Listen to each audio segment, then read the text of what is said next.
They think you're a dog. Some say that I'm blind, and the biggest mistake you think. Well, hello again. This is Off-Grid Greenie, and I'm Greenie, Off-Grid. What we're going to do today is a compare between two ways of buying opal on the internet. I've been asked, how do you get your opal? Where do you find it? And yeah, it's the same way you can pretty much buy everything now. You find a way of purchasing it online. Now, these guys that sold me this, they're called the Opal Munters. Both these parcels are roughly the same value. So I've got an extra rock in here. This brings this up to about 350, 360 actually. And this one from John, also it's actually at 350 itself. Cost me a little bit more because of postage. So I was just going to show you what it looked like, the differences between them. They are pretty good, pretty similar in quality. Now, there's always one piece in every single parcel that will make your money back. This one here looks very, very nice, looks promising. There is a lot of sand in it. I do like the colour in this. I think this is just an ordinary everyday knobby. It might be a witch's hat knobby. Looks like it's not really forming a point up there, but that's how it'd go in from above. There's some lovely colour on the back. The rest of the pieces in here are fairly good. That one there, the lot I just showed you, was the problem child, I think. This one here is going to form a really nice dome. That's really lovely. I'm just going to have to take the top off that. This is not at all challenging. It's pretty obvious what's going to happen here. Oh, who knows what will happen on the back there. That was spectacular colour. And all that sand's got to come off. It is sitting on a thin layer of potch.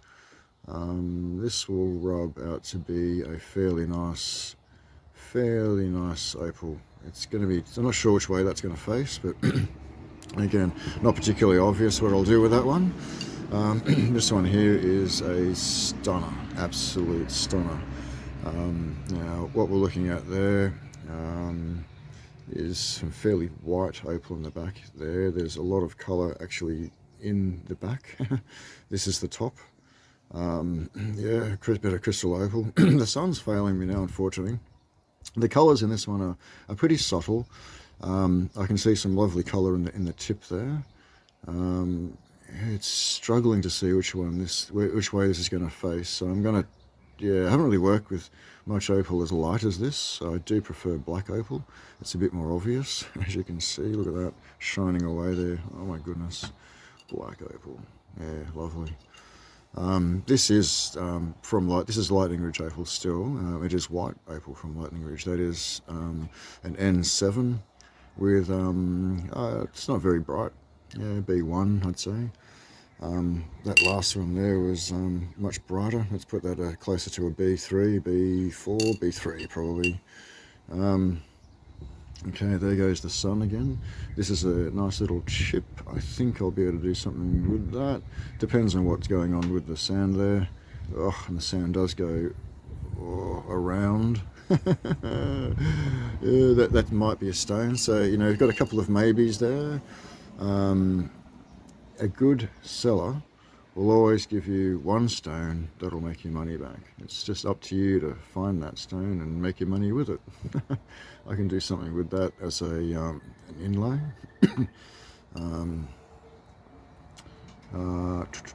Yeah, that's pretty much eaten by sand. I can't see anything going on there. From this point of view, you sort of think, oh no, heck no, and then all of a sudden it's the best one you've got. I don't have a lot of hope for this one. That sand is pretty invasive.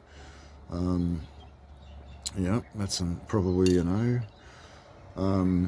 This one here is a winner. Like, that is incredibly good colour. Now, it looks very similar to a little one over here, that tiny one we've already seen.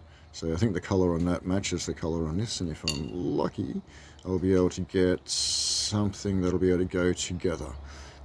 This is nice enough to form a pendant piece if it's going to be large enough when I'm done. So I could imagine possibly a ring piece and a pendant piece going with these two bits of colour, and finding stones that match is difficult. There really aren't two pieces of opal that are the same, so what you're more than likely going to be getting here is, this is broken off. This is part of the same seam. So, yep, nice. Bit of magpie potch on the back there. Not bad. I don't mind magpie. Actually, I think on its own, it's a great stone. All right, so that's $350 worth from one mine. And again, the stones that'll make it for me will be this one, definitely that one, and its friend there. I'll make my money there, I'm sure. So possibly I'll be able to make a bit more off that one. We'll just see how that cuts. $350, could easily sell that as a pair just for that, or obviously I'd put a bit more on it. Ideally put it into jewelry and add 14k gold, and you're starting to make some real money then. All right, slide that away. Actually, I'll move all those over. Now, this next parcel comes from the opal miners. This is an auction. I'll slide back out again, get a better look at all of it. Oh, that's the little yappy dog over the road saying hello to everything that moves. little Jack Russell of some sort. Me, I like staffies. Why? That's why. Yeah, they're just calm as. They just sit there, mind their own business. Beautiful. Oh, they're okay, you're okay. You're okay, they're okay. So this one here is probably a bit of a carver. I don't mind that at all. Really what you want to be able to do is just dive in and put a cabochon onto the thing and get a good dome happening, and nice easy cut. But if you go to the trouble to carve something, it's an irregular form. People see domes and these other shapes all day, every day when they go shopping. If they see a piece that's opal and remarkable, I think the value can change. The value of a jewel is put on it by the customer. It's an emotional thing. Opal is becoming more popular these days. That's great. There was a time where it was considered not even worth the time, not even worth your money. Now I bought this piece on its own. This is a $60 stone as is, as part of what they call a snap-up sale there on the opal miners. You will find them on Facebook. And again, for $350, I think you can see that compared with a really good mine with really good quality, you can saw the quality of the colour in there, compared with what you get with these guys. Currently they are miners. They've got their own mine happening, but I think they're getting most of their money by buying and selling. So here's this one here, if I can just get it to focus for me. Part of that same parcel, lovely bit of black opal, faces that way. And something like this would go into a nice slender pendant piece. As a ring piece, it does occupy quite a bit of finger, but that could still work. I would trim that up a little bit. A slender stone like that runs that way. It's very feminine. If you want to bloke it up a bit, you put it that way. Put it a big chunky bit of gold. Yeah. All right, what else have we got? It's quite a bit. This one here, not quite sure what was going on with that one. I thought I saw some what we call day flash, sun flash. There it is. Yeah, not too much going on. Yeah, there we go. Nice.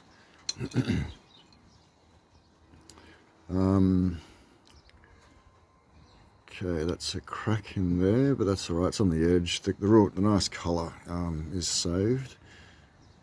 Yeah, cracks aren't negligence at all. That's part of opal. Cracks and sand make opal. You got to roll with it. Pun intended. Roll with it. Nice. This is going to be. Oh yeah, another carver. Gee whiz. Look, yeah, and the black that's on the back there lets me know that all that colour is being enhanced, so I would really do well to follow that through. I'm going to take the back off there, expose the rest of that black, and go down on it like that. Probably going to get a nice big curve out of that. I think I will be able to dome this one. I won't be carving it. Maybe. We'll see. Yeah, you won't really know until you get in there and have a bit of a go. You've got to shine the torch in there and use the force a lot. Use your imagination. Try and get inside the stone. And then realise you only had a bit of an idea. The stone ends up talking to you eventually. It's good seeing neighbourhood coming to life again. People walking around and saying g'day to each other. Yeah. That's about it. There's some chips in there. I'd probably put all of that into the inlay, or not really going to be doing much with it. It's nice colour, nice bit of flash. Things like this you can collect. You can put them into collection jars and put them on your windowsill there in the kitchen, and looks great. When you're doing the dishes, you spend a bit of time watching this thing. You spend a bit of time doing the dishes. Why not look at opal while you're doing that? And it looks great. So, okay, so $350 there. The winners, obviously, would be that one. These two here are gonna really, they're promising. And there's, this one here as well. So, look, I've got four ones there I can work with, and a couple of other interesting pieces that are also stunning. So there's a fifth piece. Look, hey, you know what? The opal motors are on top in this particular side by side, in my opinion. I'm going to make more money off this parcel than I will off the other. Not to sort of say don't buy it the other way. John has got some excellent examples on his site there. On Facebook. I recommend going to these guys, Dream Opals. I've bought a lot of top quality opal off John. I cut a recent piece here, that's up on my YouTube channel, a piece that I cut in half and revealed the nicest gem I've ever seen by my own hand. I've bought nice gems, but that was the first one that I cut right out of the opal, and live the dream indeed. So you get this nice little brochure from John when you buy his opals off him and introduce you to the family. What can I say? If you're into opal, definitely check out the Lightning Ridge stuff. If you want to buy it, you've got to go online. I'm obviously available. If you want to send me a PM, I'll be able to offer any of these to you. I'll be heading more toward the jewellery side of things. So as jewellery becomes more the thing I'll be doing, I'll be putting these opal into that, and I'll be selling that online. So I wouldn't mind selling a rock or two, but I really do want to get into the jewellery. I really do want to take this to the next level. So thanks again for joining in, and be sure to join me next time. I've got much more opal to show you. I've got some great boulder opal, some crotoid opal on the way. That'll be turning up within a week. I'm really excited about that stuff because opal jewellery for men is a bit dodgy. We tend to smash it. You can set a jewel a certain way so that it won't smash, but that really limits your design options. Boulder opal, good luck smashing that. That's made out of ironstone, so can't wait to see it. Some indestructible opal practically.